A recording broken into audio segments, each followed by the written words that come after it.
All right. So what I wanted to do is, because of course of VO2max, and VO2max is part of the Centerton Index, and also VO2max is a very, very important indicator for all kind of things and fitness and health. I wanted to give you a little presentation about VO2max. So the theory, what it is, and everything that relates to VO2max. I just wanted to give you an overview, and after that, I hope it's not an overload with information, because I'm going to show you a lot of tables and all kind of information and everything. But then, of course, we can discuss and ask questions, what it means for you in person. Yeah, let me start with that. Hello, George. Good to have you. Hello. And for you, Marcella, because you're now getting into running, and I know you're going to buy, you're very serious now with the shoes and everything you're doing with Dave. So also for you, the theory about VO2max will also for you increase and really improve your understanding of what is actually happening, why you feel sometimes a bit fitter and stronger, and everything, you know, everything you share with me, and that the VO2 is definitely an indicator for it. So if you have questions after presentation, please ask. There are no stupid questions, you know. It's a lot of information I'm going to share with you, but that's okay. You can also ask questions about what I'm telling. So if it's not clear, please interrupt me and just ask your question. So, all right. Anyone with a question about what I'm going to tell about VO2max? All right. Then let me just start. I try to keep it as short as possible, but I've made too many slides, and I've made the presentation also because it's a lot of technical stuff. So let me see where we end up. There we are. And share my screen. All right, so there we go. Okay, so the topics are, so basically is, of course, a definition of VO2max, and there's quite a bit of misunderstanding about what is exactly the definition. So I go into that a little bit, how it's measured, how you can measure the VO2max clinical, which is the most precise way of measuring, of course. I did it myself, Marlies. I know Marlies did that. We did that on all kind of research and everything that we did in our with our doctors, with our health centers.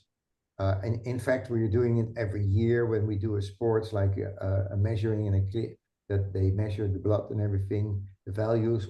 Always VO2max is a part of that. So I'm going to dive a little bit into that. Then, of course, point 4, how we test it, how we do it within Centerton and with 9 Mile and everything. And then point 5 is VO2max, the values, percentiles, and everything, because we're using lots of them in the system that are backing our assumptions and our systems that Marlies and I developed in the Centerton. So I also wanted to address a little bit of that. When it's too much, you know, or when it's too unclear, raise your hand, and then I will stop and do the next. All right. So okay. So what is VO2max? We talk about the definition. I'd like to talk a little bit about why it matters, and of course, what is the generic, the overall view, how you improve it. Let me see here. I have to make a little change here. Well, the absolute VO2max is the capacity of the body to take up and deliver oxygen, independent of your weight. And the relative VO2 max is how much oxygen your body can use per kilogram or per pound of body weight per minute. So basically the relative VO2 max scales with your body weight.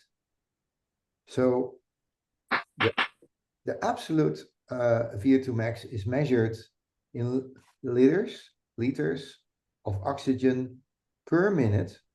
So liters per minute, or milliliters of oxygen per minute. And that's something like, for example, 3 liters per minute. That is a measure you will find. And this, for the absolute VO2 max, this value, 3 liters per minute, does not depend on your body weight. And with the relative VO2 max, and that is the one we most use, is the absolute value divided by your body weight in kilos. So I'm sorry for you American guys, but the VO2 max over the world is defined in milliliter per minute per kilo body weight. And that's the common way of looking at VO2 max and comparing it with different people. So a little more, if your weight changes, but your absolute VO2 max remains the same, then your relative VO2 max will be better. So will improve, which means, for instance, for climbers and people who want to really increase their power to weight ratio, if you keep your VO2 max and you lose a bit of weight, of course, then you get better, because then you get a better value.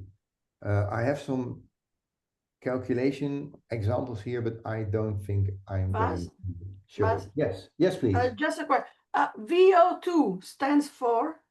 Yeah, that is the volume of oxygen. Volume of oxygen. Okay. Yes, that's the volume of oxygen in your blood. So basically, the number is always in liters or milliliters. What you can intake per minute per kilogram of body weight. So if you have a VO2 max of, let's say, 50, it means per minute your body can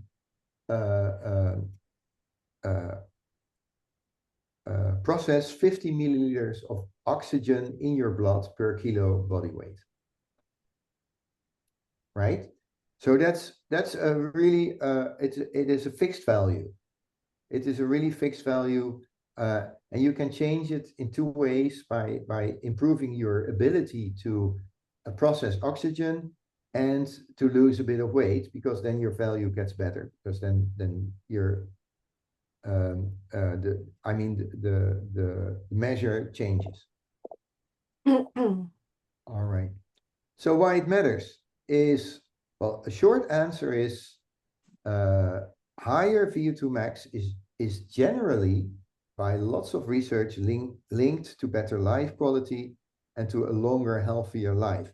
And that is quite a bold statement. So the marker of overall cardiovascular and cardiorespiratory fitness, and for your metabolic fitness. All the medical institutes, all sports centers,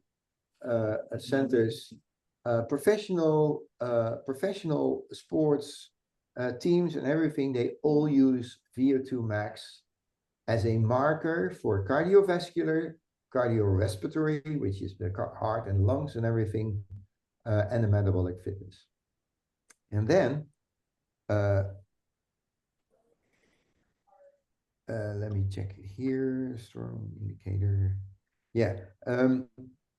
Basically, it shows how efficiently your heart and your lungs and your blood vessels, I'm reading this here, and the muscles work together to use oxygen during activity. So basically, it is an efficiency test of how your body works. And a higher VO2 max usually means your body can perform daily activities and sports activities with less fatigue and recover faster. Well, then, VO2max, the second one, is a strong predictor of all-cause mortality and cardiovascular mortality.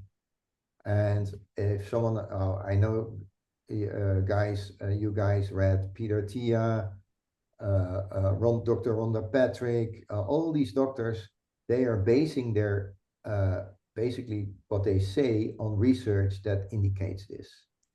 And it's really in many studies, people with higher VO2max have lower risk of death from heart disease and even other causes, which is again quite bold. The association often remains after adjusting for age and sex and blood pressure, cholesterol and body size, suggesting VO2max captures meaningful health reserves. So what it says is that even after adjusting for, let's say, high blood pressure or maybe cholesterol, when your VO2max levels are good, they work positively for overall health reserves. Let me see. Yeah, VO2max maintains an independence and a functional capacity as you age. So VO2max is a key determinant of how well you can perform heavy activities and recover from illnesses and setbacks. And regarding longevity, that's a big thing, because if you have a higher VO2max, it is proven with research that you recover quickly and much quicker from operations, from regular interventions, everything. The likeliness of recovering fully and quickly is higher when you have a good VO2max. And then, Marlies and I stressed already hip fractures as a main mortality cause in the US. So think about that. So if you have a high VO2max, it increases your chances of recovering from hip fractures, which is in older people, like in their 80s and 90s, a big mortality risk.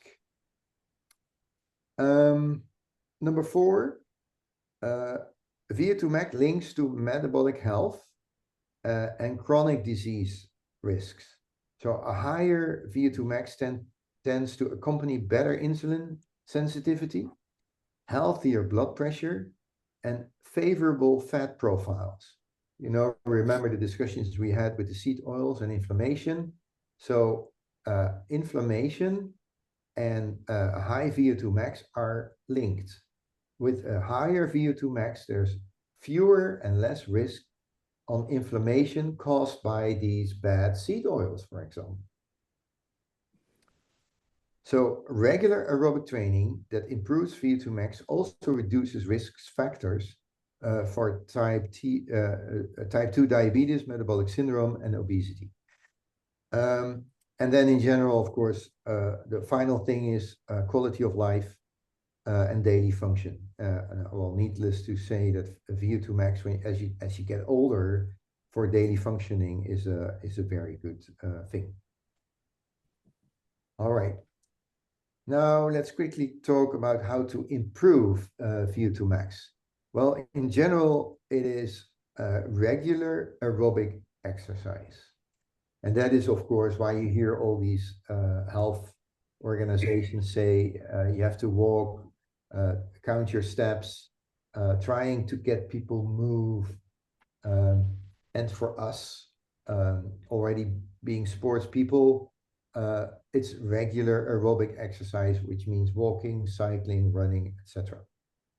But it also increases through progressive overload, which means progressive overload means gradually increasing intensity or duration, which means running longer or doing interval type of trainings to challenge the cardiovascular system, which is basically done with interval training and, of course, MHR running, what we can extend to the full 9 miles or running a half marathon, a full marathon, doing watts. So the whole WOT program Marlies and I developed HIIT, high intensity training, the SEAL trainings that George is doing, they all have a very, very positive effect on your VO2 max. Increasing is important that you can measure your progress. So track changes in your VO2 max. I'm going to talk a little bit about that later, because already the cheapest running watch also gives you an indication for your VO2 max based on a algorithm that, for instance, Garmin is using. Or point 4, you can use markers like feeling your own improved endurance. Markers like the Sentinel test Marlies and I developed. Markers like that you feel your resting heart rate is reduced, or your heart rate during your sleep is reduced. Or a great marker is that I just had this call with Marcella this week, that she says, hey, all the strength trainings is going better. It feel like, hey, it's getting lighter for some reason. It's not that I can care and I can push 5 pounds more, but the whole feeling is different. And that's the same applies to daily activities, like what you do the whole day, Brian, the heavy work in and around the house, and I know Marcella in the gardening, and all the kind of daily activities, they start feeling a bit lighter, and that's a good indicator for your improved VO2 max. How is it measured? Well, I'm going to explain you quickly how that's done in a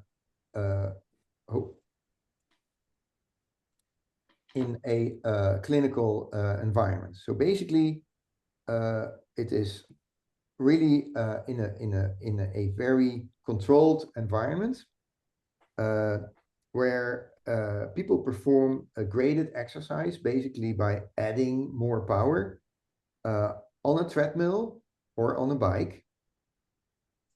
And the key idea is to quantify the maximum rate at which the body can consume oxygen and produce carbon dioxide, which is measured with that system that you put over your mouth during an increasing work rate. Let me not tell all the details. I have many details here. But basically, this is how it's performed. And the protocol is like that: you have a baseline for a VO2 max, your oxygen intake, and the carbon dioxide production, because that's what you're breathing out. And basically, every 1 or 2 or 3 minutes, the load, basically the power in watts is going to be increased. And on a treadmill, that can be then the speed or the incline increase. And on a cycle ergometer, that's the resistance or the cadence you can increase. And there's constant measurement. So if you do it in a clinical way, you get a nice graph, and then you can see in the end simply what your maximum oxygen intake has been before you really have to quit. That's basically how it's done. All right. And then you have estimates, and there are a lot of apps and programs that use estimates. And I'm going to show you one, because on our platform, we have a page where we have all kind of measurements. Let me see, I have a picture of that for you. And otherwise, I'm going to show it to you here. Right, okay, this is interesting. You still see my screen, right? Yes. Yeah, okay. Well, this is a nice test, and you find that in the fitness app. It's called the World Fitness Level VO2MAX test, and they just ask a couple of questions like, so what's what's male, what's your age, how tall are you, how much do you weigh, what's your maximum heart rate, filled in everything, what is your kind of exercise. This is a nice app that estimates your VO2MAX. And all right, so, and then you need to know your waistline and your resting pulse. And then you can say next step. And then I have to say, all right, you can calculate, get me the results. And here we go. And it says, all right, your expected fitness level is 37. And I'm going to show you later where that is based on. But in fact, based on the input you gave me, you have an average of a 35-year-old regarding VO2MAX, and your actual fitness level is 50. And the funny thing is, I can tell you guys that the measured VO2MAX I have is 48. I think right now 46 to 48. So even this little app you can find on just a website is pretty accurate. Okay. And then, we have all these kind of estimates and tests you can also use. So now let's quickly explain how we do it. How do we test VO2MAX?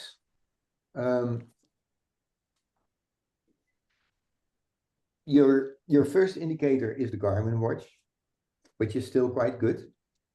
I think my Garmin indicates to me that my VO2MAX is right now 46 or something like that. So that's certainly in a good range.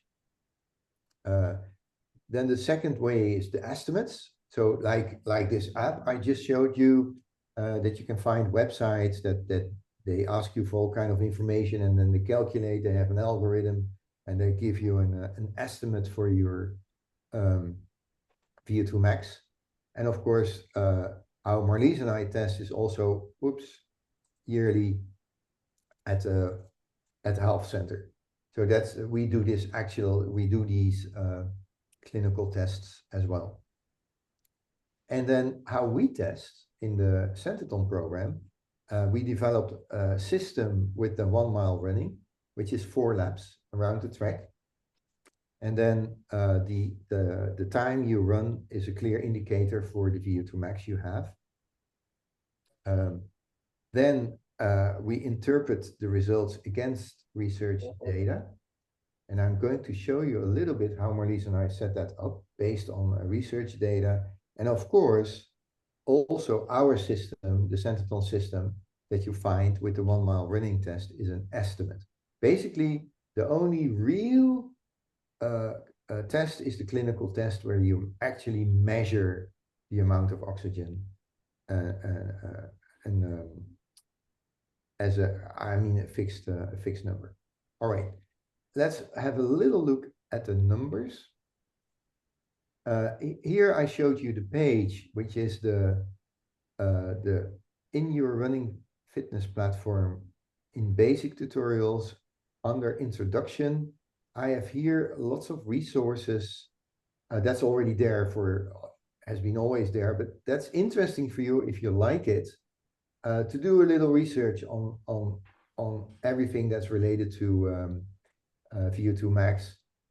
I'm going to show you the friend database. There's another VO2MAX test, for example, the National Library of Medicine. There are so many researches on VO2MAX. There's the Hunt Fitness Studies. That is a Scandinavian study on VO2MAX on all these guys who are doing cross-country skiing. There's this effective VO2MAX calculator. That's the one I showed you. Then we have the Berger 2.4 VO2MAX math. That is a system that relates your running times of 2.4K to VO2MAX, and that's actually what we also use for our 1 mile test. And then there's functional movement and things like that. And then for Marlies and me, it all comes down in our Centerton text index, and then the first line is actually the VO2MAX, the 1 mile running test, and then it relates to ages, and then it relates to the 95th percentile of ages. So Marlies and I are not looking for beating the 50th percentile, because that's the average. And when we are at the average of the society, we are reaching the output of the average of society, which is not good, because then we are following the averages. So we're looking for the 95th percentiles of what people are doing. And yeah, this is just to give you a little example of like the data we research and everything for getting these numbers. And this is, for instance, a very interesting research, what they call a cohort. That is a group of people, thousands in this case. And FRAND is a national database on exercise. They call it FRAND, and it means Fitness Registry and the Importance of Exercise National Database. And that's a very, very interesting database, because they do all sorts of tests on people in age groups. And for instance, here you see the results in the FRAND cohort of people in, like, let's say, in their ages of 50 to 59. Then you see that of all the men they tested, and these are already old numbers, by the way, then you see the average age is 54, and the length of them, and for women the same. So that defines the group of people. And then in the table below, you see how this is related to, for instance, VO2MAX. So what you see here is that the people in the FRAND database, which is called the FRAND cohort in science, then in the 50 to 59 age group, the average VO2MAX, which is here you see the unit that we discussed already, is 33.8. And the heart rate, the max heart rate accompanying this VO2MAX was 168, etc. For women, sorry, it is 24.2. So these are the averages, so basically the 50th percentiles of people in the FRAND cohort database, which is a national database. And then the final one I'm going to show you is this one. This is how, based on the ages, the percentiles of VO2MAXs are split over the people. So here we have the same. In the men from the FRAND cohort, in the 50 to 59 years old category, the 50th percentile is this, what we just mentioned, 32.6 for the VO2MAX. But now here it gets interesting, because we, and I know people like George, and you know, we all want to be on the highest percentages or percentiles of the community.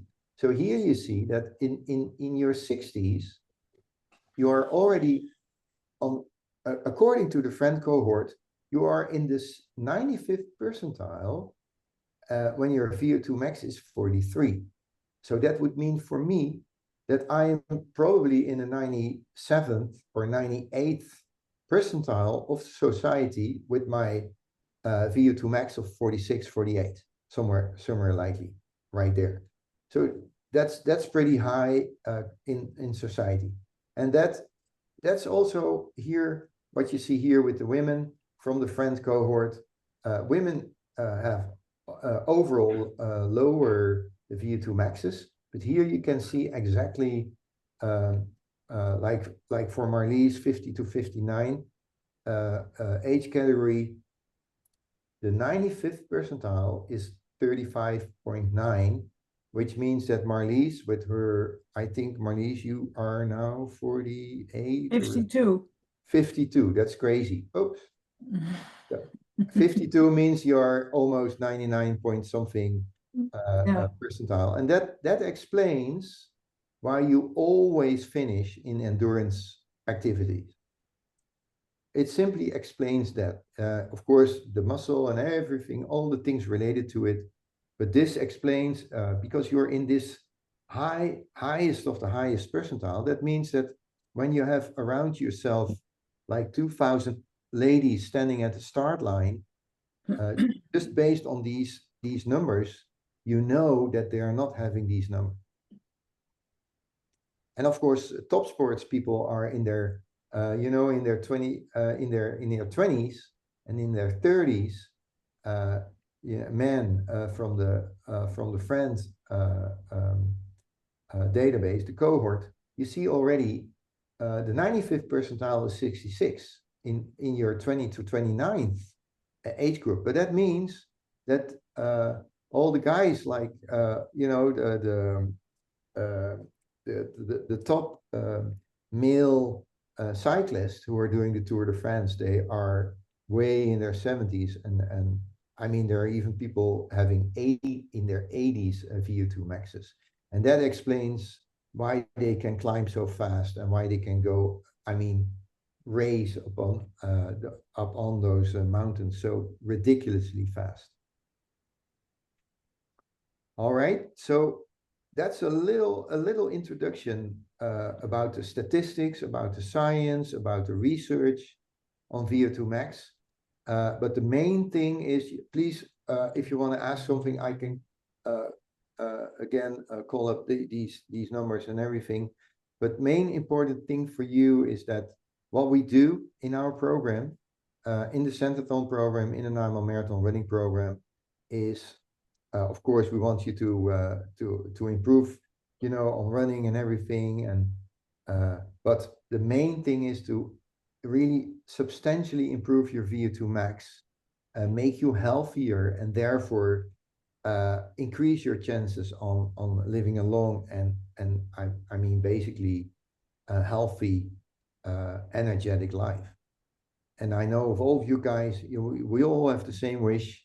Brian and I talked this afternoon, and we all want to for Brian like keep on trail running where he lives, and being able to work around the house and do heavy stuff until we're in our 80s and 90s. Marlies' parents, they live on a farm, and they have lots of farm space and everything with trees and everything. And they're both 80 and they're still maintaining everything themselves.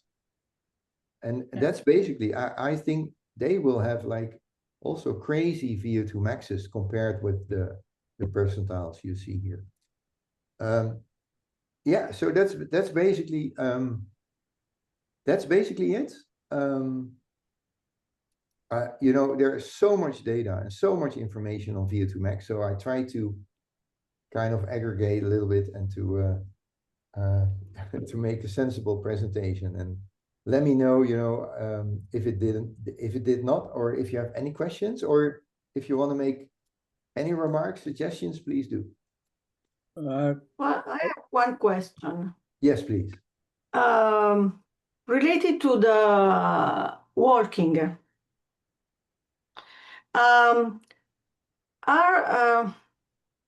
For example, yesterday I walked a lot with a friend. We went to a botanical garden, and we walked for more than 2 hours, looking the plants continuously. In general, is there a difference when you walk with the proper shoes? You are relaxed because really you want to do the walk like exercise, or walking like I did yesterday, that I walk a lot, but was not something that I did like exercise, but just because. So, because, for example, many times when my mom was younger, she always said, "Oh, but I walk a lot." But my mom worked just in the town, did grocery with not proper shoes. So, I would like to know, when you walk, if, for example, even in the past, when there were no cars, nothing, and people had to walk a lot, but most of those people, they had back backbone problems, they were problems. So what is the difference when you walk? The good walk or the bad walk? I don't know if I could explain myself. Oh yeah, to me you can. Yeah, perfectly explained. It's a matter of level, Marcella. So the if you are not moving at all and you're living a sitting life, as many people do. They sit at breakfast, they jump in their car, they sit in the car, they go to their job, they sit at the desk. If you then start walking, just what you're saying, like gentle walking, that's already an improvement. But you have to realize these people are coming from maybe the 20th percentile. They're not halfway yet. They're in their 20th percentile, maybe the 30th percentile, which is very low, very bad. And then because they're just start to move and maybe do some shopping and they start to walking, they can move up to the 50th percentile. That's the progress. But then if you want to increase further, then of course you have to do faster walking, brisk walking, moving more. And then the next step will be, of course, that you start doing a sports program, you go to a gym, and everything. And what we are doing is really focused on people in the higher ranges of VO2MAX. And the quickest, the easiest analogy for me is VO2MAX is basically the size of your engine. It's just the size of your engine. If you have a big engine and everything is working correctly, then doing a real walk and even walking a bit quicker and walking up the stairs and up and down, it doesn't cost you energy because you're only using such a low percentage of the capacity of your engine, right? So that's basically it. Yeah. So for you, just moving and walking around is not really adding anything because you are already doing so much. So for you, it would be running and doing programs and maybe doing a real trail that you have to kind of walk a bit faster and things like that. So it's all relatively. Marlies, would you like to add maybe something to that? George? Yeah, I just had a question. Yeah, I get it that VO2MAX is the size of your engine, your cardio engine. Yeah. Yes. Your overall capacity. But what would be the top three things? I can take a guess maybe at number one that would keep you from VO2MAX is kind of your potential, but there's things that can derail it, in specific sports, whether it's running or cycling or swimming. But what would you say is the top three that would kind of, degrade what your expectations would be based on your VO2MAX? For me, I think the number one thing is probably cramps.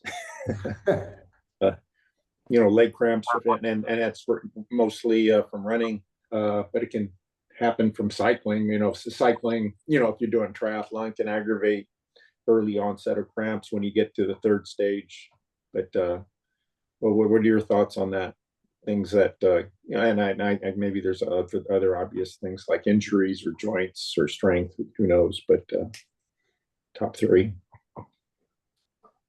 I'm not really sure if I get your question, George, because what is the top three you're asking in regards to VO2MAX?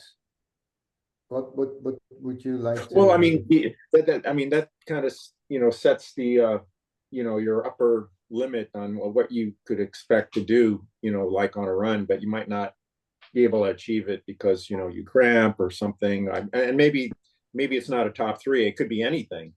Anything could derail, because basically when you start walking because you have cramps, well, then your heart rate comes down. So obviously, you're not running at your endurance heart rate, your marathon heart rate. So maybe there is no top three. It could be anything Yeah, that could keep you from achieving your potential. yeah, right. Well, I'm thinking of Pogacar, you know, of the like the Tour de France, and for me, as a coach and with all the research we did, he has the highest VO2 max because after a day full of racing with the whole pack, and then they separate from each other, and then it remains with 3 or 4 of the best guys who are still climbing after 1.5 hours of climbing and almost on the threshold and everything. And then this guy Pogacar is able to do a final push, a final sprint that allows him to get like 20, 30, 40 meters from his competitors, and then gradually extend it for the last half mile. Well, that is to me the best proof of what VO2 max is. That to me, that shows he simply has 1 or 2 points higher VO2 max than his direct competitors.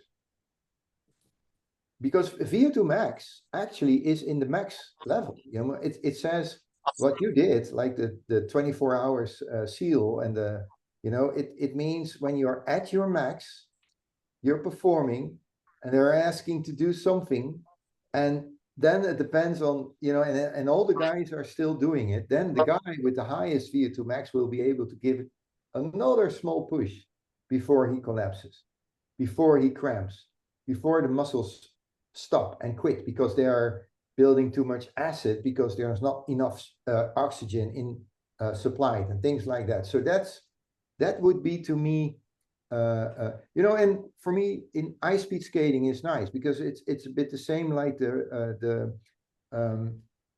cyclists.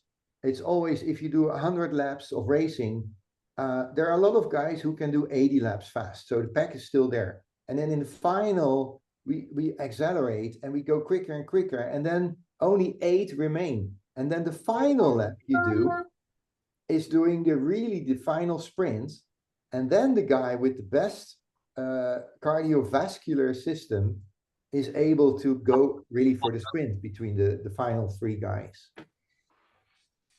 That's for me what determines, hey, this is the reward for all the training you did and the reward for the kind of life you live, because then is when it counts. But it also has to do a lot with the resilience of the body, George, because if you are able to train in a certain way and then you making a consistent progress, if that's possible because of the strength of your body and it's capable to recover just on time to get the new impact of the next training, it has to do a lot with your resilience. And of course, that's very different per person. Also, what you are able to give your body as a high intensity, what kind of training. So you have to figure yourself what is possible. I know if there are people, very great sports people, but if they don't have that resilience, they always get injured or they need to fall back, recover first. Then their VO2 max will drop a little before they're able to increase their VO2 max again, because they're able to train properly again and to push it up and to increase it again. So that's very delicate. And I think with the pros, that's the trick. If you are able to find that delicate balance with pushing that VO2 max, but also train in a proper way so you can continue with your trainings and not to have a fallback because of injury or sickness or whatever, then you are, well, you're really, well, almost the best, because that's what everybody's looking for. Everyone who wants to become better and better is to find these little steps, but they're different for everyone. So you can never copy paste what your neighbor is doing or copy what another guy is doing who is a pro, because that will not maybe work for you personally, because they are not only it's not only pushing your VO2 max, but it's also what is your body capable of in pushing yourself and the recovery on top of that. So that has to do with the resilience of your body.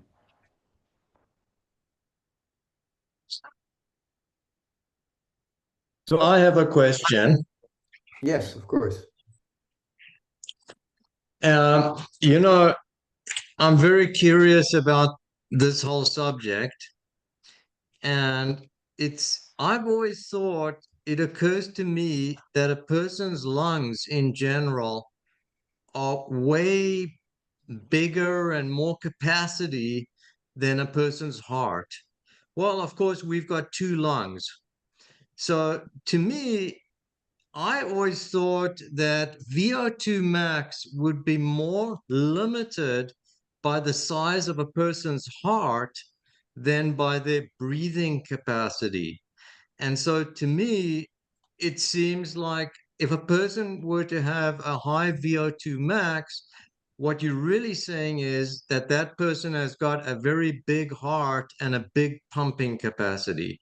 So that's what I'm curious about, and I'm wondering if you have come across anything about that. Yeah, I certainly did, Brian.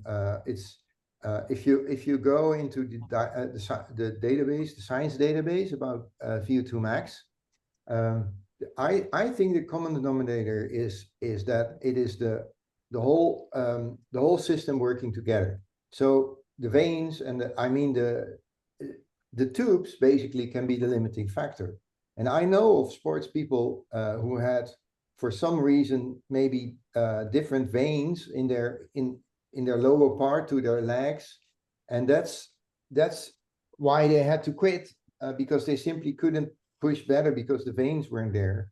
And what you're saying, of course, the heart size, yeah, of course, when you have a bigger heart and the volume is bigger, but also the capacity of the heart to pump in a high frequency or in an efficient way. And then the lungs, and then also there's another factor, that is how your body is able to absorb the oxygen. So basically how the muscle and everything how efficient they are in generating and absorbing the oxygen and transforming it into energy in the mitochondria on that level. So yeah, I think it's a bit more complex than just the heart as the pump. Of course, it's it starts there, but you can also say, hey, if the lungs are not working properly, then then they can be the limiting factor. I don't know if that ever happens, but from everything I read is that they are not pinpointing, hey, you should start here or something like that. It is more like building the whole system. And what I must say is that the way we train, so the system, how we train, is always this integrated approach. So we never say, hey, you take a little pill to improve this and that, or there's the kind of little the supplements you can take for, let's say, improving the capacity of your veins and things like that. We all learned and even tried, but they never work. It's always the whole thing you have to work on. And if you need, for instance, like if you need to recover, then it is that was what I wanted to say when Marlies was talking. If you start with building VO2 max, everybody agrees nowadays that it is zone 2 and low zone 3 that you need to develop, because that's the easiest way to improve now all the trainers and the Pogacar trainers, and they all say zone 2, high zone 2, low zone 3, that's the best way to go forward. And basically, if you do that, you're building all the micro veins and everything that in the smallest part that has to kind of open up. But once it's there, so that basically the infrastructure is there, then you need to do other things, and then you need to push it. And then you need to do interval trainings like what Marcella is doing, 200 meters, and that opens up also everything, because that's another thing, So and that basically increase your heart rate, heart volume, heart muscle, and everything, your heart is going to pump heavier, and of course your VO2 max increases. So it's, in my view, it is the complex. It's the whole system that you need to work on. Yeah, what about the red blood cells Oh yeah, the amount of red blood cells. who They have to transport the grow. oxygen? Yeah. That's also a big thing. So that's Yeah. why these pros try to find ways to increase these Well, red blood cells, not course. only always on a fair way, but that's definitely a way to go. Yeah. Right. Brian, you remember the EPO? Yeah. The old EPO, Yeah. Lance Sure. Armstrong, all these guys. Sure. I mean, that was the easiest way to improve your VO2 max. It's because very attractive. If you did it's so everything attractive. and then you still want to be the best of the pack, then that's almost the last thing that's left. But that's not a fair play, though. So Isn't But, aren't so I blood agree. transfusions? Sorry. Yeah, please, George. Oh, I was going to just to follow on the red blood cells, but it is legal. It is okay for these Tour de France riders to draw their own blood, right, in advance, and then transfuse blood as they go, because they can't. Is that illegal? Because it's your own blood. It's illegal. Everything. It is. Yeah, you cannot do outside, inside. Yeah, that's all illegal. Okay. Oh, and then the other thing is that you were mentioning the vein capacity. It seems like you do see a lot of runners wearing compression gear when they're running, and I know with the Seal Fit they recommend people wear compression shorts, and then even afterwards for recovery, to improve circulation, in the legs. Yeah, So definitely compression a calf sleeves. tool.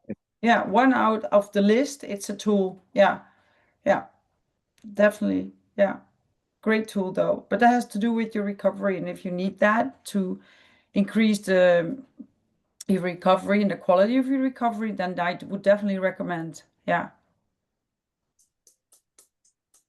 So just to finish here with Baz, I agree with you about the whole integrated system. I guess what I was getting at was that it occurs to me that in a person's lungs, there are so many alveoli.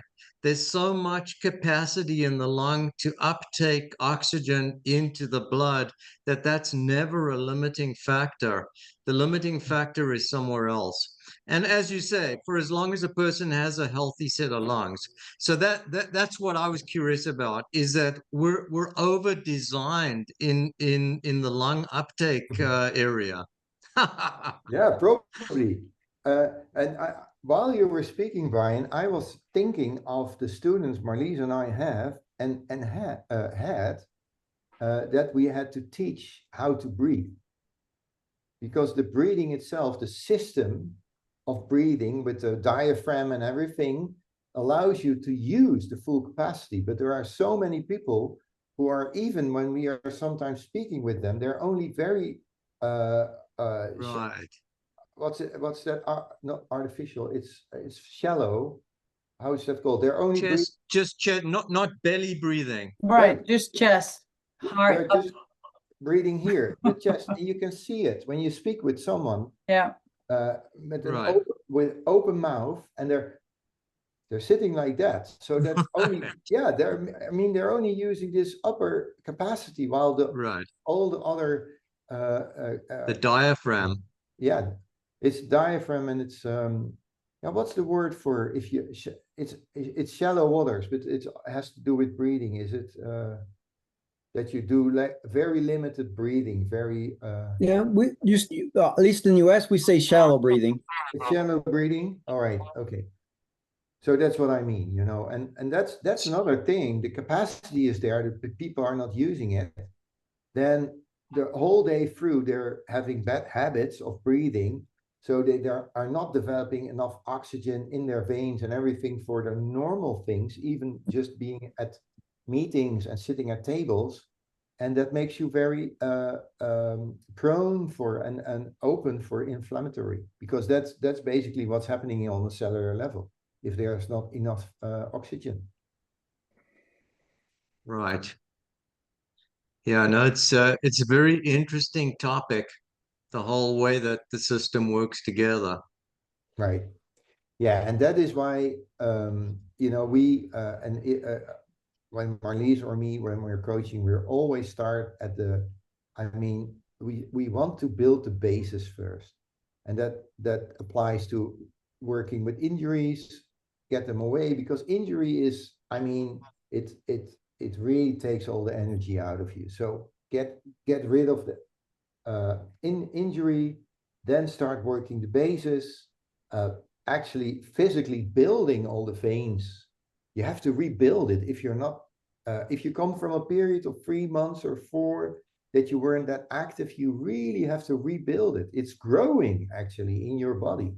And well, for George, if you just had this event and you were really high on top of all the competitors, then you know that the infrastructure and all the veins, they're there, and the basic muscle is there, and now you still have to perform and deliver on the day itself, and then it's becoming mental and everything. So it's the whole package.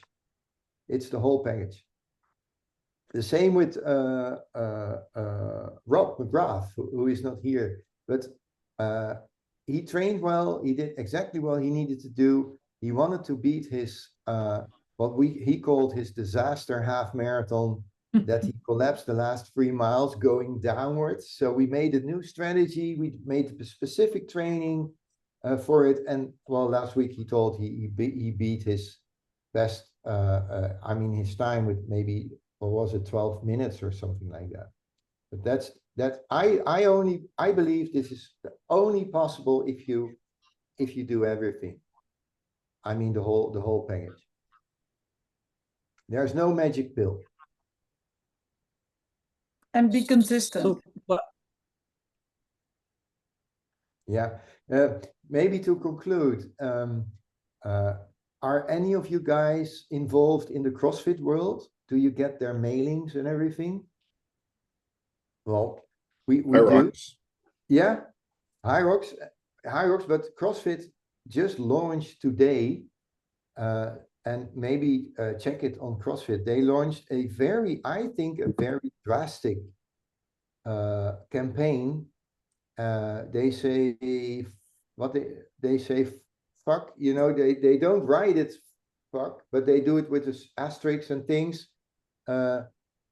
And they say, what do they fuck, Marlies? The quick fix? I will read it. Yeah. I was impressed. Fuck And the quick fix. CrossFit is the cure. CrossFit is the cure, and the quick fix, yes. And what they do is they have made a kind of a paper explaining that the modern healthcare system and the modern healthcare society should be the infrastructure of CrossFit alike, you know, boxes and things like that, and gyms and everything. So it's interesting to read, because they just launched a really aggressive new vision against the healthcare system that's based on medicine and everything. Basically what we are propagating, Marlies and I, in a very, very small way. But they made their whole marketing campaign of their business, which is a huge business, and they dare to use these terms. So Marlies and I were quite surprised that such a large organization now is saying, hey, basically every box in the world with trainers looking for strength and VO2MAX and all these things, those are the modern healthcare system centers. They should be from the insurance companies. They should get the money from the insurance companies to get there, instead of all the Ozempic and all that stuff. Interesting to read for you guys, because they're pretty aggressive. It's an American organization. I was quite surprised the wording they were using, and Let me just try to get the link in the chat. It's like they're fed up with it. Hey, can you send out the link to that? That'd be a good read. Here. Yeah. I hope they do well, but I don't know if they've got all the lobbyists that the pharmaceutical industry has in Congress. Here it is. Yeah, I put the actually, link in the chat. You can open the chat and copy the link. Yeah, it's amazing. I totally agree with what Right. they're saying. But you see already this is quite bold for a large, I mean, a large organization. This is quite bold. So, But it's Oh, I think you should be bold to get people's attention and yes, tell the truth. Yeah. absolutely. Yes.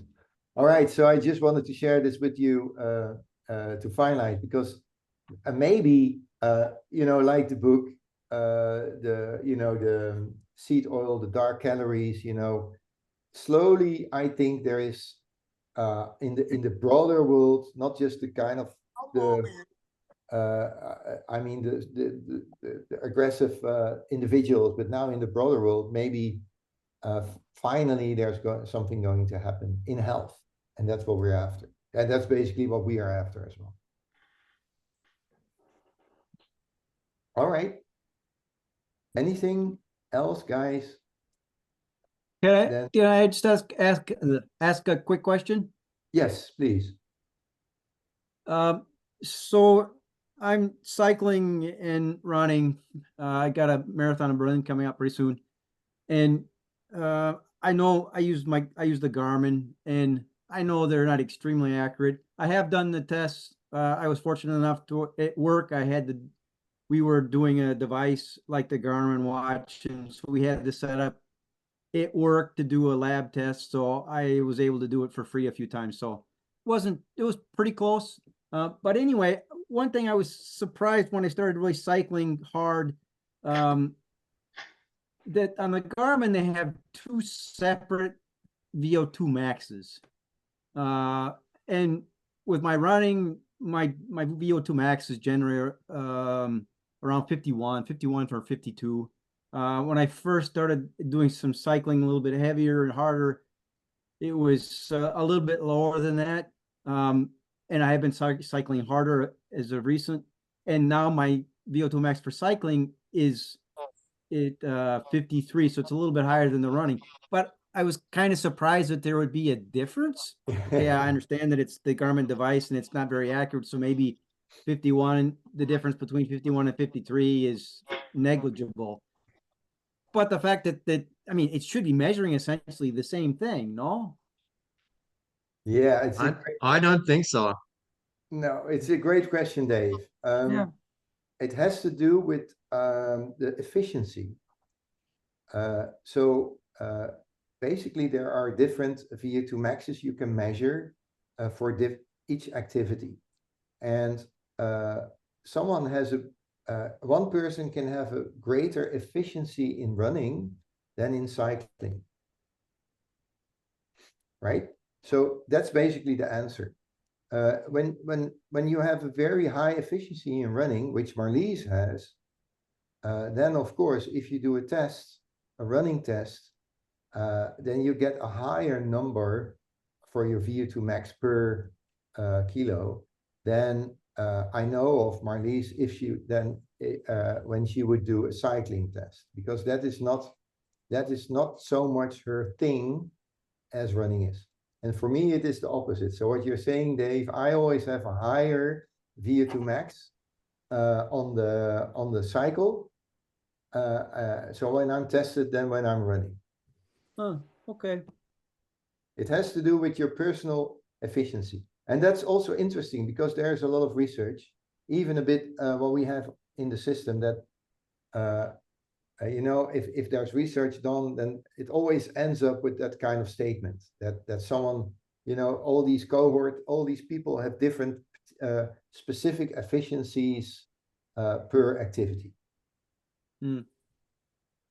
And what was Okay, yours? thanks. Was your running was better or the cycling? Cycling is better. Right now, my running is it's bouncing between 51 and 52, and cycling is at 53. So they're pretty Yeah. close, but Yes, it's pretty close. Okay. All right, guys. Then thank you again was another great meeting, and thank you for your input. Marcella, do you have any questions left, or is it something we can discuss later No, on? all the tables you show for me it's a little bit confusing. So I'm following, but I don't have questions because many of the subjects were I didn't understand really the tables, the stuff. So that's the reason why I don't have any All right. question. Yeah, Yeah. but the most important thing is, and the key things, the essentials, hopefully and you probably recognize now what you are doing actually, the Yeah, programs we make and why we make it, because then, and that Mm, basically we're not measuring yet, but mm, the proof is the kind of things you were sharing with me, that you kind of yes. feel more energized and you feel lighter and you feel quicker and everything. Mhm. So, yeah. All right. Yeah. Well, thank you. All right, guys. Okay. See you next week. Bye. Thank Bye. you. Thanks. Bye-bye. Bye-bye.